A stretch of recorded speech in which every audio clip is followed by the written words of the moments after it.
So friends, हम आज की वीडियो में बात करेंगे बिहार एनएमएमएस परीक्षा 2025 में होने वाले एग्जामों के लिए सेट के बहुत ही महत्वपूर्ण प्रश्न के बारे में। तो चलिए हम शुरू करते हैं। प्रश्न संख्या 1 है मेरा कि प्रकाश छोटे छोटे कणों से मिलकर बना होता है, जिसको क्या कहते हैं? जिसको हम फोटोन कहते हैं। अगला प्रश्न है आपका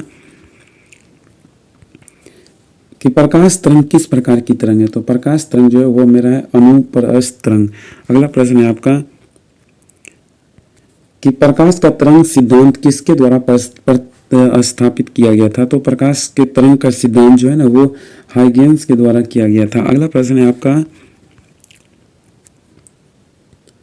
कि निम्नलिखित में से कौन सी परिघटना यह निर्णय लेने में सहायक होती है कि प्रकाश एक अनुप्रस्थ तरंग है? तो वह आपका ध्रुवीयकरण यानी कि पोलराइजेशन। अगला प्रश्न है आपका कि प्रकाश के विद्युत चुंबकीय स्वरूप की खोज किसने की थी? मैक्सवेल ने की थी। अगला प्रश्न है आपका कि किसने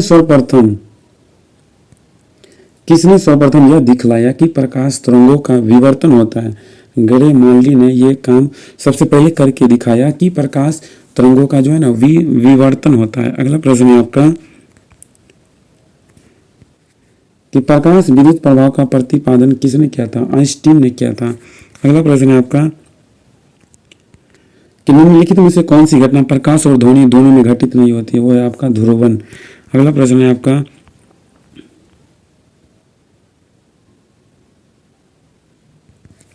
कि किसी अवरोध की कोर से प्रकाश का मुड़ना क्या कहलाता है? तो प्रकाश का मुड़ना जो है ना वो कहलाता है आपका विवर्तन। अगला प्रश्न है आपका कि निम्नलिखित में कौन सा सिद्धांत प्रकाश के तरंग प्रकृति की पुष्टि करता है? तो वो करता है आपका व्यक्तीकरण का सिद्धांत। अगला प्रश्न है आपका प्रकाश विकिरण की प्रकृति होती है। प्रकाश विकिरण की प्रकृति कैसी होती है? तो वो होता है आपका तरंग एवं कण के समान दोनों, यानी कि अगला प्रश्न है आपका प्रकाश के चिकने पृष्ठ से टकराकर वापस लौटने की घटना को क्या बोलते हैं? तो लौटने की क्रिया को बोलते हैं प्रकाश का परावर्तन। अगला प्रश्न है आपका कि प्रकाश में ध्रुवण की घटना से यह सिद्ध होता है कि प्रकाश तरंग है अनुप्रस्थ तरंग। अगला प्रश्न है आपका कि सूर्य लगभग 4×10⁻26 जूल प्रति सेकंड की दर से ऊर्जा दे रहा है। सूर्य से इतनी ऊर्जा निकलने से उसका द्रव्यमान किस दर से कम हो रहा है? तो ये हो रहा है आपका 4×10⁹ kg/सेकंड। अगला प्रश्न है आपका कि प्रकाश का वेग सर्वप्रथम किसने ज्ञात किया था? तो वह ज्ञात किया था आपका रोमर ने, सबसे पहले ज्ञात किया था रोमर ने। अगला प्रश्न है आपका कि प्रकाश का वेग अधिकतम किस में होता है? तो प्रकाश का वेग अधिकतम जो है वो होता है आपका निर्वात में।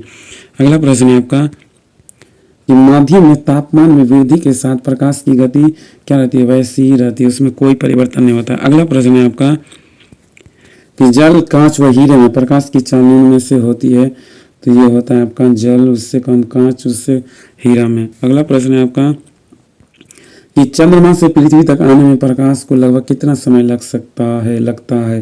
वो लगता है आपका 1 सेकंड। अगला प्रश्न है आपका कि सूर्य की रोशनी को पृथ्वी तक पहुंचने में लगभग कितना समय लगता है? 8 मिनट। अगला प्रश्न है आपका कि चटका हुआ कांच चटकीला प्रतीत होता है पूर्ण आंतरिक परावर्तन के कारण। पूर्ण आंतरिक परावर्तन के कारण जो है ना चटका हुआ कांच चटकीला प्रतीत होता है। अगला प्रश्न है आपका कि इंद्रधनुष तब बनते हैं जब सूर्य का प्रकाश जो है वायुमंडल में वर्षा की बूंदों पर गिरने से अपवर्तन और आंतरिक परावर्तन होने पर, यानी कि ऑप्शन नंबर 1 इसका सही जवाब है। अगला प्रश्न है आपका कि इंद्रधनुष में कितने रंग दिखते हैं? भाई उसमें 7 रंग दिखते हैं। अगला प्रश्न है आपका कि प्रकाशीय फाइबर किस सिद्धांत पर कार्य करता है? तो ये कार्य करता है आपका पूर्ण आंतरिक परावर्तन के सिद्धांत पर कार्य करता है प्रकाशीय फाइबर, ऑप्टिकल फाइबर। अगला प्रश्न है आपका कि संबंधित माध्य यूवी के क्रांति कोण से अधिक आपतन कोण को सघन विरल माध्यम की ओर जाने वाली प्रकाश की किरण क्या करती है? यह कहलाती है आपका समग्र आंतरिक परावर्तन। अगला प्रश्न है आपका कि निम्नलिखित कथनों पर विचार। दृष्टि का एक दीर्घ दृष्टि है जिसमें क्या है? तो जिसमें है कि कोई व्यक्ति दूरस्थ वस्तु का स्पष्टता नहीं देख सकता, कोई व्यक्ति निकट स्थित वस्तु को स्पष्ट नहीं देख सकता। तो तीसरा है आंख का निकट बिंदु सामान्य स्थिति से दूर हट जाता है। अगला है कि आंख का दूरस्थ बिंदु हटकर आंख की ओर आ जाता है।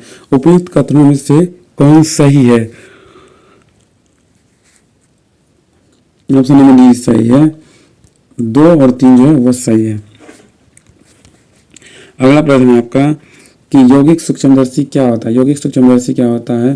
तो ये होता है आपका ऐसा सूक्ष्मदर्शी जिसमें लेंसों के 2 सेट होते हैं, एक नेत्राकार लेंस और एक नेत्रक होते हैं। अगला प्रश्न है आपका